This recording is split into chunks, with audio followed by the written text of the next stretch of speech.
నమస్తే అందరికీ. ఈరోజు కథ అక్క చెల్లి బంధం. చిన్నప్పుడు చెర్రీ ఎప్పుడూ ఆటలాడుతూ అల్లర్లతో మునిగేది. అక్క అనిత ఎప్పుడూ ఆమెను గమనించి కష్టం వచ్చినప్పుడల్లా తోడుగా ఉండేది.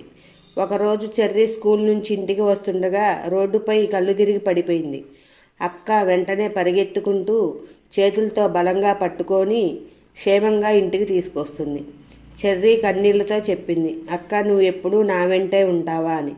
అక్కడే అక్క నవ్వుతూ చిన్నదాన్ని గట్టిగా పట్టుకొని, ఎప్పుడూ భయపడకు, నేను ఎల్లప్పుడూ నీతోనే ఉంటాను అని చెప్పింది.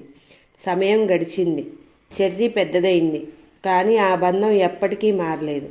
చాలా రోజుల తర్వాత చెర్రీ తన జీవితంలో కష్టాలను ఎదుర్కొంటూ ఉండి అక్కడే వెనక్కి చూసి ఆపేది.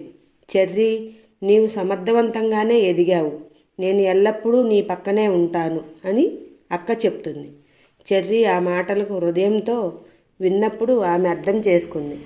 అక్కతో ఉన్న బంధం ఎల్లప్పుడూ ప్రత్యేకం, ప్రేమ ఎప్పుడూ నిలుస్తుంది.